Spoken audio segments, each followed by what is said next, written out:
Welcome back to Pragmatic AI, where we talk about using AI in the real world. What works, how to use it well, and when it causes more harm than good. Practical tools, real trade-offs for builders and business leaders. My guest today is my friend Jordan Keller, writer, producer, content director, burgeoning programmer, just constant curious person. So Jordan, obviously you have a pretty complicated set of roles and set of interests.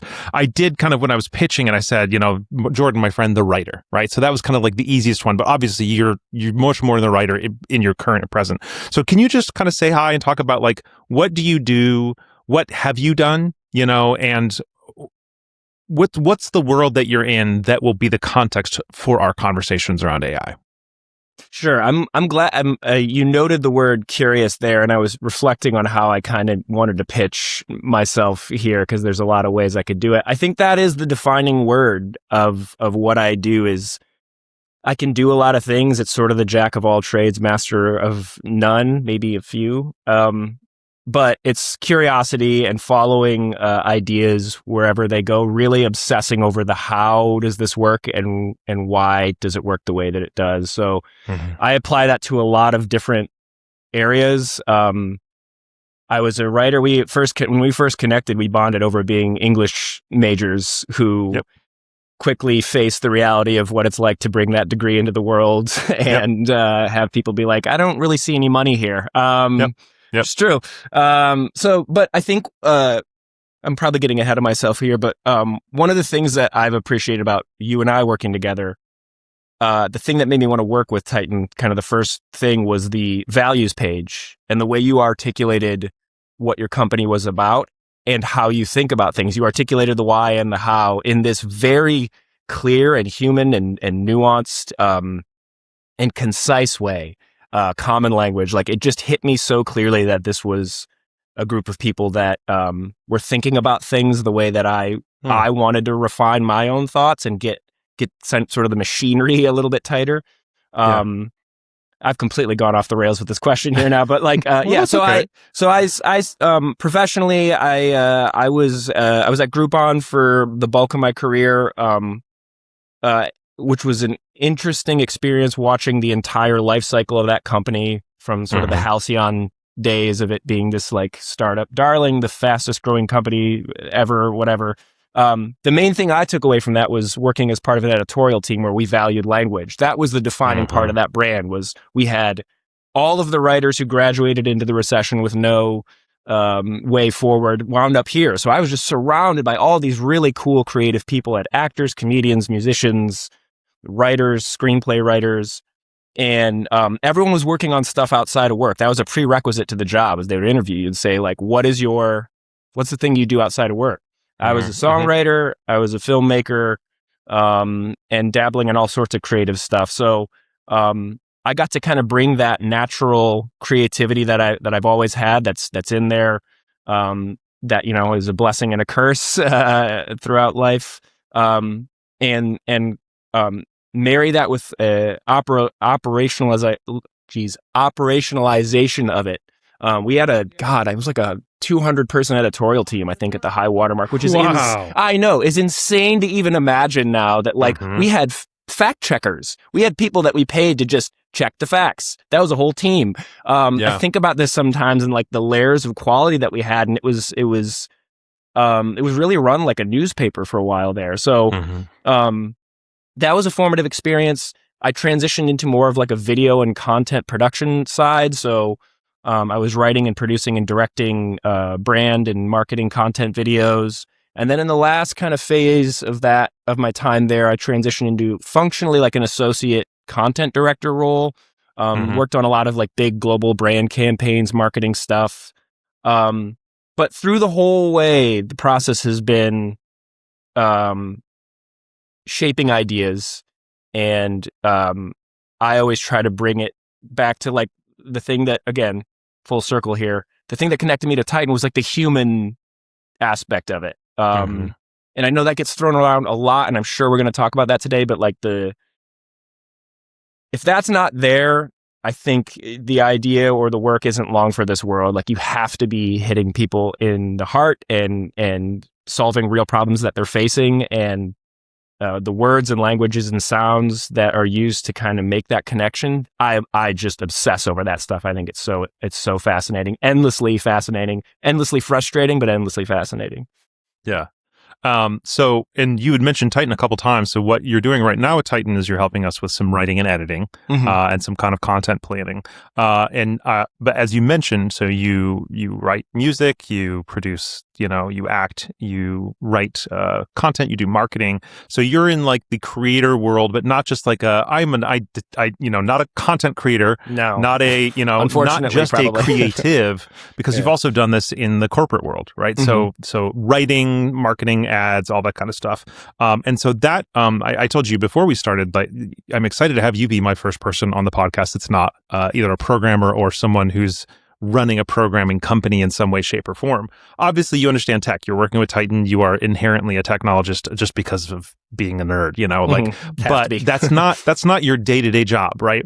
So I wanted to start with kind of just talking about what is your personal relationship to AI, and then I want to kind of go from there into what you understand your industry's relationship to be. And I want to kind of place a little kind of like seed of that conversation where at times I've said, we're dealing with this, and you're like, oh, that's what we dealt with in writing 2 years ago. So I kind of want us to move in that direction. But let's start with personally, what do were you being prompted to use it at previous jobs? Are you being prompted to use it at current jobs? Are you excited to use it? Do you hate it? Kind of what's your current relationship with AI when it comes to actually doing the work of your career? Yeah. So I'm going to connect this to 2020. When did Elon buy Twitter? Whenever that happened, that was the beginning. That's the beginning of this story from my experience, because I was a lifelong Twitter lurker. Again, I'm not a content creator. This is my first time I'm putting my face and name on a thing really that's like this raw and open ever. So, but I was on Twitter. I had curated what I felt like was my life on Twitter. I could look at all the content I wanted in the order I wanted. I could do my sports stuff. I could do my music stuff. I could do my film stuff. I could do my politics stuff. I could do, it was all in one place. And then as soon as that happened and, the algorithms started changing, and I felt it. I could tell that the experience was different. This was now 3 years ago. It's quaint now because it's gone just completely in the opposite direction. Yep. Further direction.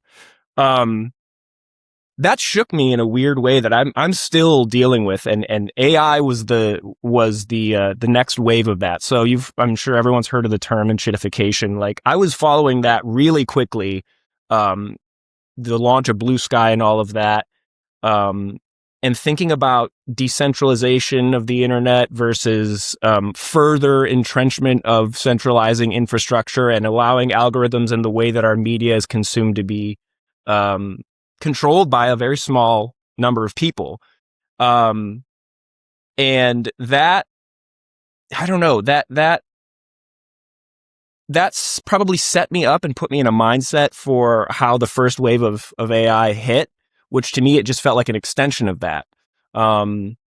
Initially, the way I experienced AI in my personal life was that it was the tail end of my time at Groupon, and we had a private equity company come in. And as soon as that happens, everyone's kind of like, okay, we're not long for this world. And I was very real with the team that I managed. Like, hey guys, like, we all know what's going on. Like, prepare, grab your work.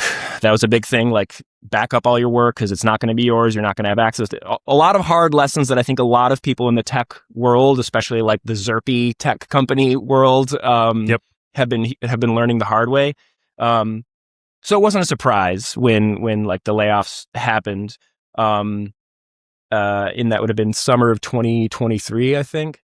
And this was concurrent with the launch of ChatGPT. So like, in that 6-month period where we're kind of waiting for, doomsday, you've got people who are saying, hey, we can just automate, we can use AI to produce the content now. We can use AI to write the emails now. We can use AI to write the marketing stuff now. And this was early days of ChatGPT, and it just couldn't. And this is a thing I'm kind of curious to pick your brain about. We'll see if, we can talk about this as much as you want, but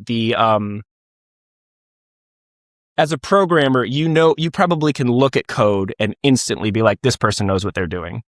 It's lean. Pretty well, yeah. It's packing as much meaning into the least amount of units as possible, right? Yeah, for sure.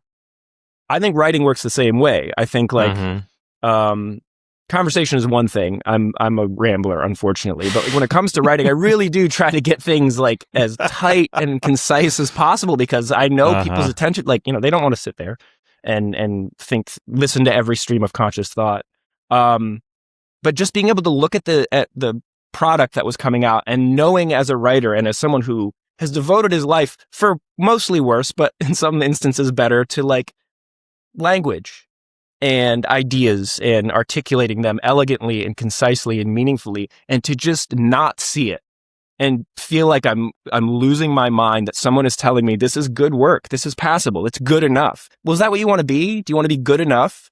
Do you care to like provide something of value as a brand, as a company, whatever you are, as a person, like, or is it just That's why I hate that word content. I hate having to attach that to my job title, because like content is just anything, I like to get a little more specific with it and say this, here is what it is. It's a video, it's an album, it's a song, it's an essay.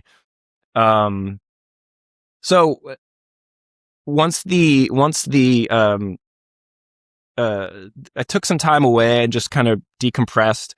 And that was the beginning of what has been, I think Jeffrey Way said this in the episode that I just listened to, that you just did, released yesterday, that programmers are the canary in the coal mine. And this isn't the first time that a programmer, and especially working with you guys at Titan, has said something that all of my writer friends and I said 2 years ago, 3 years ago now. Like, I feel like we're the canary in the coal mine. I feel like this is coming. Everyone doesn't realize that this is coming. And like, it's trite to say it now, and it's not to be like, I was there first. But it is true that like just the inherent fact that LLMs work off of language, which then work off of syntax and rearranging syntax and knowing how to kind of put those together, that it makes sense that kind of the first two waves that are really getting hit by this are writers and programmers. Like, those are different ends of the same spectrum. So, now I forget even the question, but that's sort of that was like my experience of the initial experience of kind of the AI wave hitting, was like, well, I have to learn this. I don't have a choice. And like, this is a common refrain that every guest has said, like, you don't, and like, you can rage at the skies all you want, and certainly on some days I still do that, but like, you gotta figure out how to make it work for you is where we're at. Like, it's just the nature of the beast. So so the question was, what is your career relationship to AI? And I think that I mentioned that I want to talk about that specifically with relationship to your industry. You mentioned that quite a few previous guests, all of whom have been programmers right now, have said it feels inevitable. Imagine that people listening don't have a pragmatic, practical understanding of the ways that the world of being a professional writer have been impacted by AI. So let's kind of step it down from philosophy and get into practically. 20 years ago, being a writer, working on the internet, to today, being a writer, working on the internet. What is different because of AI? There's there's a lot of ways to get in here. I think I was trying to kind of articulate this to myself in preparation for this. Writing is the residue of our thoughts, like the way we think about things, the way we experience and feel things. We process that through our own unique brain, and it's all of the things that you experienced and all of the unique riverbed of thoughts and feelings that allow you to flow through the world that the way that you do.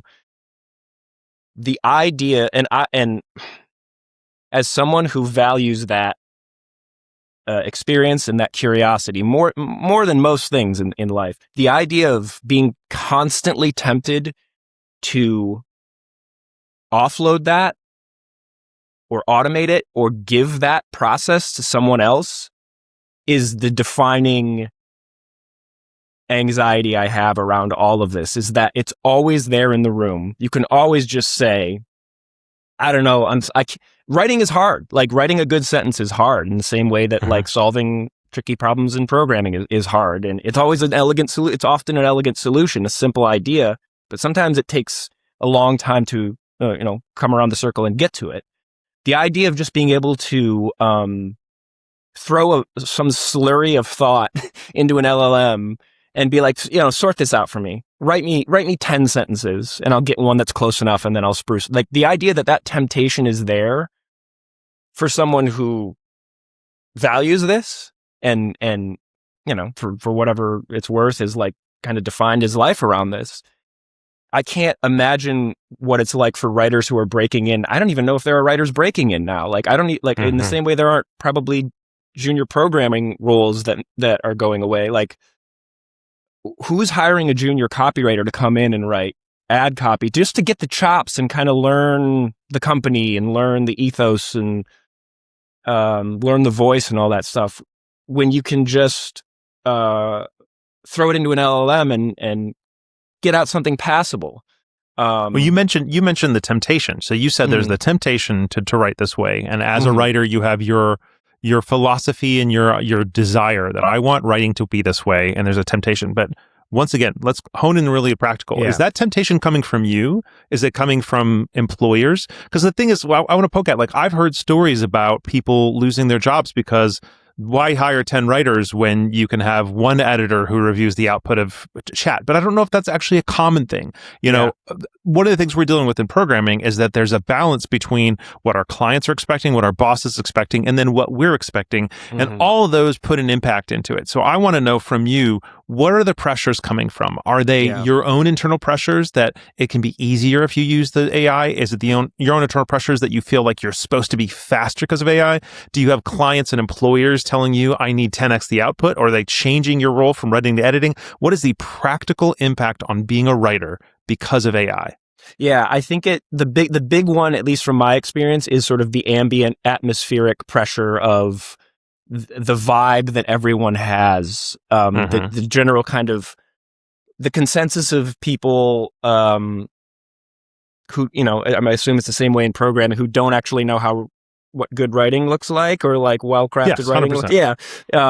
And people saying, well, you can do it just because you do something faster doesn't mean that it's better, or that it's at the same quality. So yeah, I think there's in general a lack of there's always like that, like you articulated, that balancing of people's different values and needs and wants. The desert of values alignment that we're in right now is just, it's getting drier with AI, where if you value good writing, you have a team of programmers who can also write well and articulate complicated concepts in a way that even me as a programmer, I can read an article written by Nico or someone in your team and be like, oh, okay, I kind of get this. Like, and then I've had this experience 6 months from now, I'll be like, that's the thing Nico was talking, like, okay, all right, delegated types, I get it now. The pressure to produce more, faster. I really, the biggest impact it's probably had on me is reconciling the external pressure of just the situation we're in with my own personal value of, I really do want to do like meaningful, good work. I want to be of use. I want to be of use to someone who is hopefully doing a mission that is helping contribute to society. And I just don't know that like that's possible in the climate we're in right now. I think everyone's just trying to survive. So the way you survive is, in some cases, you do what you have to do. You find the assignments that you can automate certain parts of the process, especially like the research side, the some of the like outlining part of it. And in the same way that the recent kind of rise of skills, from what I've understood with OpenClaw and everything, the delegating some of that work up front so that you can spend a little more time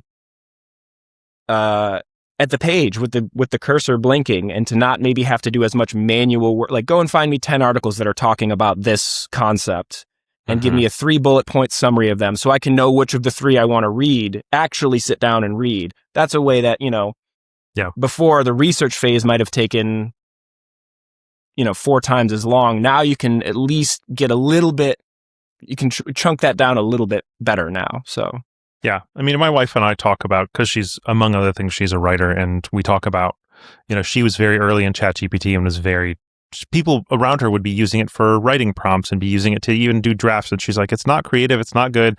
She's like, I was trying to tell a story about mermaids, and every single time, no matter what, it would just come back and be retelling the Little Mermaid. It just didn't have any understanding outside of that. It couldn't help it, right? And, but she has found it to be particularly helpful, for example, as a better Google. And I'm like, yeah, AI is a great better Google, or a summarization tool, research tool. So there are certainly ways where, if we find ourselves in a world where it is something you feel like you have to use, there's ways to use it. And we talked about this with the programmers. What is it good at, and what is it not good at? And what way does it help me in a way that I want help, and what way does it help me in a way I don't want the help? But if you were to have put your head in the sand and said, I'm not going to learn AI, because there are people who are doing that, right? I don't know if they're listening to this podcast, but there are people I know personally who are saying, this is something I don't want anything to do with for whatever reason or another. Do you think that today your job prospects would be impacted, or would have been impacted already? Yes. But also they would have been impacted anyway. I'm not sure. Again, I come back to this feeling that writing and programming being good, perfectly engineered to be completely screwed up by all of this, upended by all of this, just by the sheer nature of the structure of a piece of code versus a piece of writing. Like, it's a thing that an LLM can do passably well. If I were to have, I've moved through we've talked about this. Like, I've felt a little bit like an emotional doula to the programmer folks over the last, 3 to 6 months with everything that's shifted in that world, because being in on the Titan Slack and watching everyone kind of process this in real time, again, it all felt very familiar. It was like, me and all my friends kind of worked through this in a similar way. A lot of similar sentiments being passed on. Screw it, I'm not doing this. Like, I'm not touching this. Like, this is, and then justifying it to yourself. Why? Well, yeah, it is. It's bad for the environment, and it's stealing people's copywritten work. And, you can come at this with your own, you can see it however you want to see it, and feel about it however you want to feel it. But the whole point of this podcast and the article that we've been working on together is like, we have to take our feelings out of it at a certain point and just look at how is this impacting our lives? Yes. What can we do with it? What's it capable? Yeah. And that's my question. I keep poking at you at, and we're 23 minutes in, and I'm still trying to get you to give me a very specific answer. If you don't use AI, have you harmed your, because one of the things you've said here is you've said it's inevitable, right? It's, you can't not do it. That's one of the things that we're writing in this article we're talking about is, in programming, we've gotten to the point where it feels like it's inevitable. You have to, because of outside pressures, specifically expectations of clients, expectations of the pace that we're working at. Like, the feeling of inevitability is not a feeling. It is actually, like, I can point to the things. So I want to ask, as a writer, if you had said, screw the inevitability for whatever reasons, which we can talk about in a second, can you say that a writer today is less employable if they are not engaging with AI? They are more likely to lose their job. They're less likely to get a new job. Or are we at a place where there is this vibe, but it might not actually impact somebody's, and I don't know the answer. I need you to tell me. Yeah, is a writer less capable of having writing as a career if they're not engaging with AI in their work? I think it depends on what sector you're going into or what sort of area you're in. I can't imagine truly like creative and production related writing jobs. I imagine all of them are looking at the AI discourse and just, rolling their eyes or laughing. Like, ultimately, it's people like writing a comedy show or something. You have to be a writer. You have to have it or not have it. If you're looking at being a writer for brand marketing side, content marketing side, I think you you kind of have no choice. And Yeah. I don't know what I can imagine a future where that just goes away, or is just, someone does it as part of their other more important job. Yeah. Jamie on the team is really great. Let's just give it to her. She'll come up with a funny email. She'll come up with a funny camp. Like, so what's the difference there? Because one of the things you mentioned earlier is you talked about the fact that people with the taste to see good writing, the taste to see good programming, we all know that some people who are paying money for our services have that taste and some don't. And the ones who have the taste are the more likely to stick with, artisanal code, artisanal writing, because they say, even if it's A, B, or C promise of better work, faster work, cheaper work from AI, they say, but we know that the good stuff comes from this human or human and AI paired together, whatever. But taste is at least one of the delineators. Do you feel like there is less writing work for people who don't have taste, because those people in the past were forced to pay writers to get writing, but now they can get tasteless writing for LLMs? Is that where the majority of the shift is happening, or is that a false dichotomy that I'm making? Yes, and those are so hard to find. Like I like, sure, 100%. I think 90% sure. Yes, and when you find those people, like when I found you and the Titan folks, I was like, oh, thank God. Like, people who, they're still like, they renewed my faith in all this a little bit, because it was like, you guys do great work, and you're thank you, very lean and professional, but also like you value ideas and articulating ideas and benevolent ambition. I think that was one of the phrases that stuck out to me in your values page back. Like, be open with your knowledge. And share it, connect with people. In my experience, I don't even know the ratio, man, like 98 to 2, where 90, and this is probably the way it's always been with tracking down leads and building out your client list and everything. I've applied to a lot of jobs over the last 3 years, and I've worked with a lot of clients over the last 3 years. And I can count on two hands the ones that really wanted to were really focused on the taste and doing something that was really of quality, because it in and of itself is inherently good to do that. And not necessarily because it's the thing that's going to be the most effective to the bottom line, effective or or viral. God, if that's even, people are still chasing that in this day and age, which is insane to me. But like, yeah.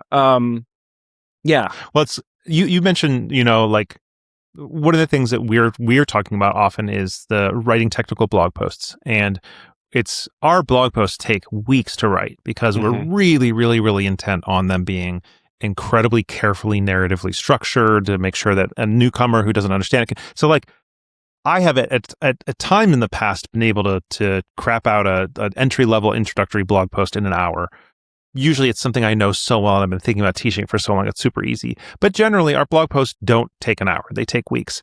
And there's always technical content out in the world that is not considering those things. It's like, it has the content on the page, therefore hit publish, right? And the consideration of what a good blog post and a blog post, and the difference between the two, is always something that's been missing. But often there's been a barrier, that there's so much work to even get a blog post out there, that by the time you're doing all that work, you might as well actually do the work to do it well.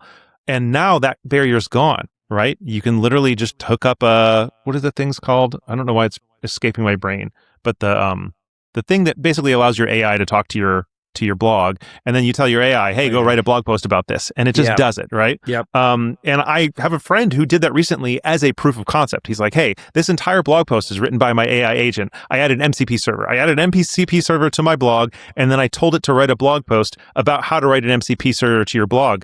And the thing is, it wasn't a good blog post. Love my friend who did that, and he knows that, right? He's fully aware of that. But the thing is, there's a lot of people who don't know that that's what's going on. Right. And I'm like, there is a proliferation of not effective communication, not effective curation of the experience of consuming a piece of writing or whatever else, and actually enjoying it, learning from it, being able to remember it later. Like, there isn't, I don't want to be some pretentious blowhard, but like, there is an art and a science combined together to go from I have something I want to teach someone to I've taught it effectively to them. Yeah. And it can look similar to here are some words on a page that talk about this thing with that are in the right shape. Yeah. Right, exactly. Yeah. There's a paragraph break every 4 sentences, and the sentences all make sense in English, but it doesn't have that same curation. So I'm very curious, as you think, just like as we're thinking as programmers about how do we not get left behind? How do we take advantage? I told my whole team, you need to become experts on LLMs, if not just to say, here's why I don't ever use it, or here's why I use it and the things I use it for, but the things I don't use it for.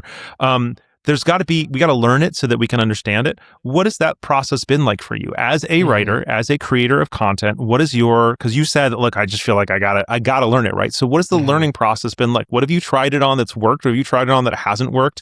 What's that learning process been like? It's funny because I was probably vibe coding before vibe coding was even a word, because it was just by accident, because I was so, I would look at Titan's code and see these weird classes of things. I'm like, what the hell is this? That led me to Tailwind. And I was like, oh, this is interesting. This was 3 years ago now. I'm like, okay, well, this is really cool. And then I started playing with Tailwind. And then I was like, well, what is that thing? That's Laravel. Oh, what's Laravel? So So my main experience of AI and LLMs was actually like trying in a very inefficient way, and we can talk more about this some other time, to learn how programming works. Because I was like, if I had a teacher, it would have been a lot more efficient, but it was just banging on things and then accidentally finding a way in. So while that was happening, I'm also doing all of my freelance and contract work with Titan and working with my clients. And the two started to kind of overlap in a sense, where I found myself wanting to define what are my first principles as a writer. What are the the things that I go back to over and over again when I'm presented with an assignment, with a challenge, with a problem to solve. And getting those, again, inspired kind of by Titan's approach to this, get those as tight and repeatable and I can now this is my skill utility belt. If I were to throw this into, I've already thought like maybe there's an open Claude process here where you can fly these in and be like, okay, we're going to write this in the Lajos Igri dramatic framework way because it's a story, and this is more of the brand marketing side. So leave that out and pull this. So a way that it has influenced my process is it's got me thinking about first principles and like the architecture of good writing and the pooling all of the many books and experiences that I've had and trying to really get that down into like a guidebook for myself, so that I'm not reinventing the wheel every time I'm faced with a new assignment. It's not like that early stage writer panic where your creative director gives you an assignment, you're like, great, I got it, and then you get back to your desk and you're like, what did I just agree to do? I don't know how to do a marketing campaign that touches all these channels. Well, so I'm so sorry I keep interrupting you, but you keep going places where I'm like, I got to touch on that. So if you were to sit down to have a writing task for a client today, do you use AI in the initial process? Do you use AI to write any of it? Do you use AI to edit any of it? Do you ask for AI's feedback? What are the practical touch points where AI interacts with your career writing work? Yeah, the big thing that it has been helpful in is the research part, which you mentioned. Again, connecting this back to like Groupon, that the balance was supposed to be, I think it was 60-20-20, 60% researching, 20% writing, and 20% editing. That was kind of the balance you wanted to take on an assignment. And I still kind of hold that as like the bulk of what you're doing is learning, and the bulk of what you're doing is trying to understand more 100%. Than you need. Than you need. So much more than you need. You got to be like a little mini expert so that you write it well, right? I told this to people back, at a certain point in my career. Is like I get to become a temporary expert in one subject a day, and then I throw it out. I have to write my one video a day, so I learn everything I can, and then. But and so AI has been really effective in helping that process. Allowing me to, but this goes back to a thing we've talked about a lot. That's because I know how I want to use it. 100%. Because I already knew how I want, like I worked really inefficiently, and can I swear on this podcast? Yes, I worked really inefficiently and shittily, many times throughout my career. Yeah. And so to know I've got to reach for this tool to do this assignment, that comes from experience. And this is a big thing we harped on in the blog post we worked on. Like, your expertise, there's knowledge and there's wisdom. And the wisdom is the thing that you get from applying your knowledge and having it not work and reacting to the problem, being like, oh crap, that didn't work. And you develop this robust set of experiences that allows you to react in a given moment. So the big thing is researching, following random ideas and quickly pulling out of the rabbit hole. That's another thing, because AI is so sycophantic that it can be like, that's a great idea. And if you're not careful, you'll be like, I'm a genius. Whereas I assume I'm a moron. And explain this to me like my biggest thing is like, explain this to me like I'm an 18-year-old, who's like, whatever, I don't need to know this. Because that'll get you a concise version of the idea. It's like, nope, throw that away. Don't need it. What about this one? And then eventually when you find the thread that's worth keeping, that process might have taken 4 hours and would have required reading 10 articles. Now it's, I can quickly glance at 100 articles, chunk that down to 20, maybe summarize those 20 and then read 10. And that time is really helpful. It's helpful in the research phase for sure. The writing side of it, absolutely not. There have been like maybe a handful of times where I'm like, I just need to get this done and off my desk. On the page. And this one sentence, and I'm exhausted. Just give me like one sentence here, and I'll look at it. And I'll usually hate it so much that I'll be like, no, it should be like this. You're inspired to write. Out of spite, I'll be like, I'm not going to let the AI win this. But writing, God, every time I've tried to even just attempt it, it's just mortifying. Like, I've even loaded up some of my writing and then be like, write this in my voice. And I'm like, that's what I sound like? That's what you think I sound like? Got it. Okay. So at least in your kind of world, there is an impact because this expectation from clients and from other folks that you're going to need to be, faster or whatever. But let's say you've got a job where the person has taste. This is in the programming world. I've been saying for a while.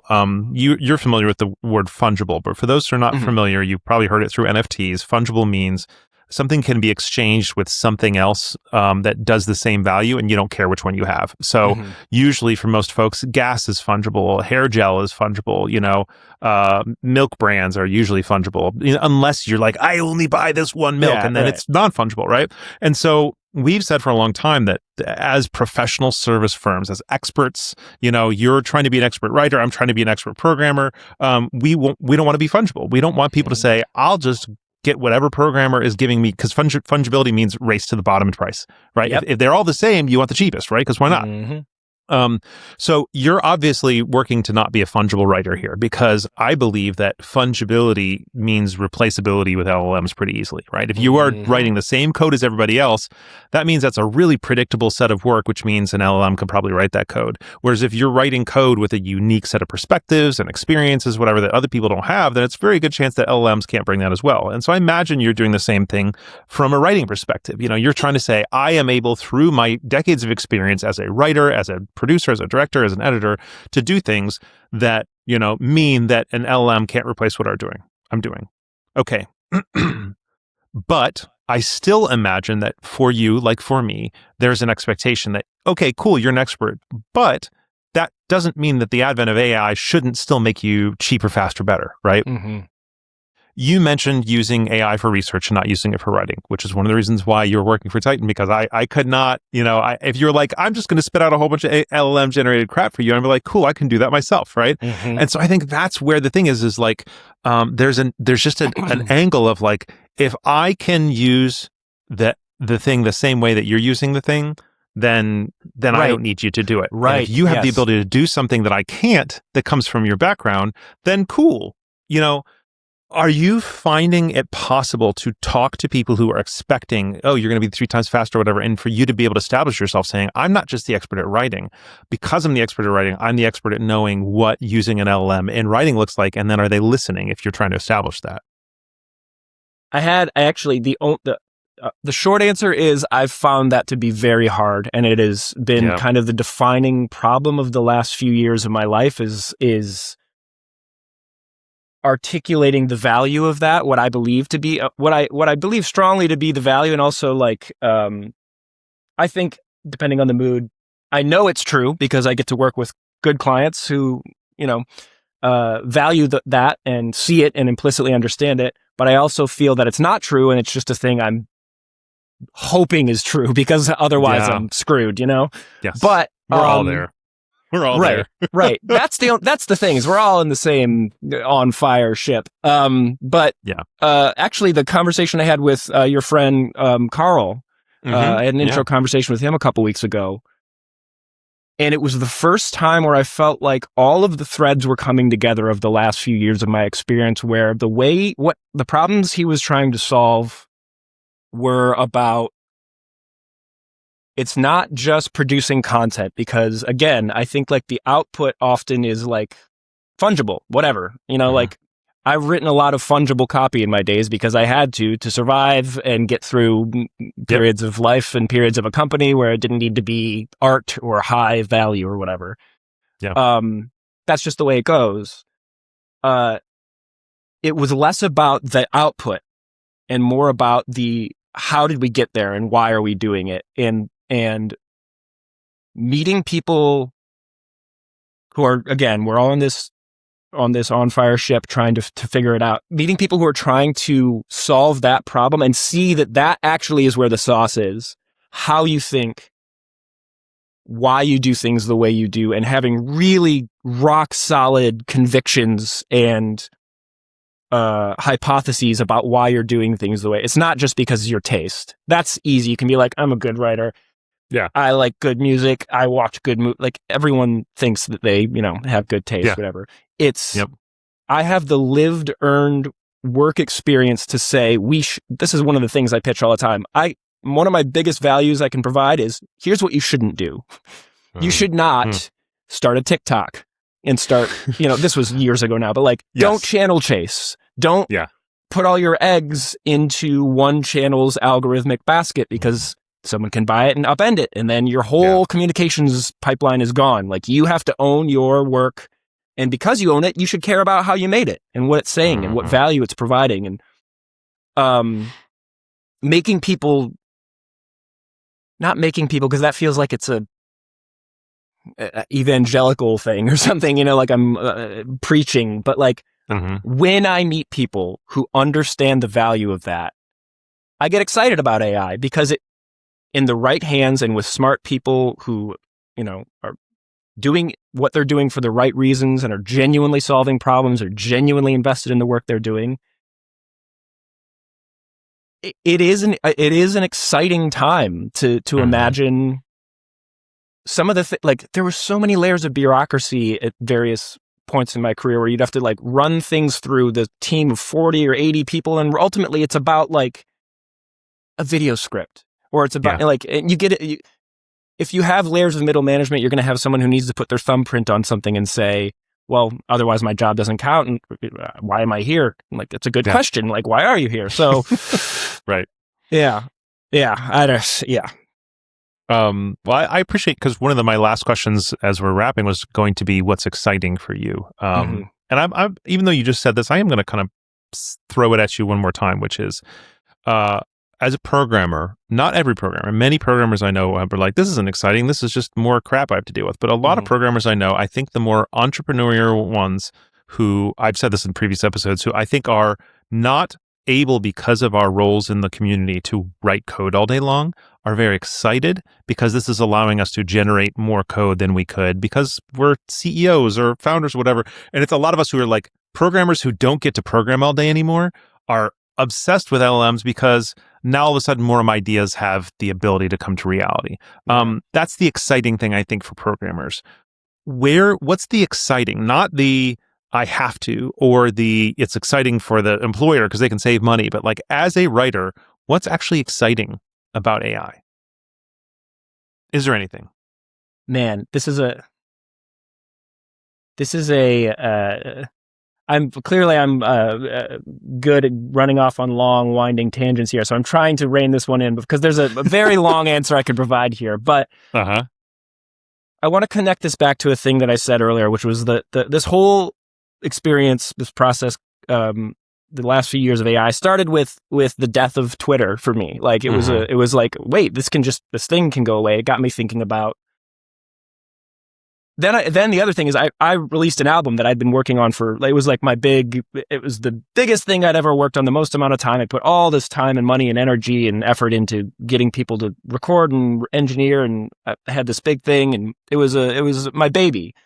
And then I was met with the reality of having to promote that and having to make content, and like, how do I posts on Instagram, and looking at other artists and being like, well, I don't really want to do that, and I don't really want to do that, and I actually don't want to do any of this. And all of this has come around to like what has me excited. It's a thing my friend Clayton said. He wrote a piece right around that time in 2023 about the importance of taste and curation in this next wave of the internet. I actually feel like there's been a big ethos shift back into kind of like Web 1.0 ethos.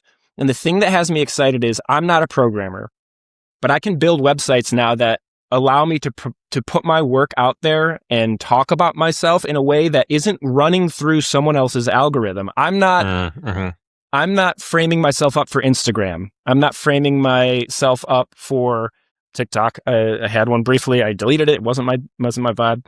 But there's a way that like you have to speak on those channels. There's a culture that forms around the way people communicate, and it gets defined really quickly, and then it's kind of locked in, and there's phases and things change. But what excites me about now is I get the sense that everyone is building something somewhere, whether it's a website or an app or whatever, and I hope it encourages people to be themselves a little bit more and to not try to keep up with the expectation. There's so many experts and content creators that are going to tell you what you have to do in order to break through. And I've never been able to do it. I just can't. I've tried at times in my life to do it.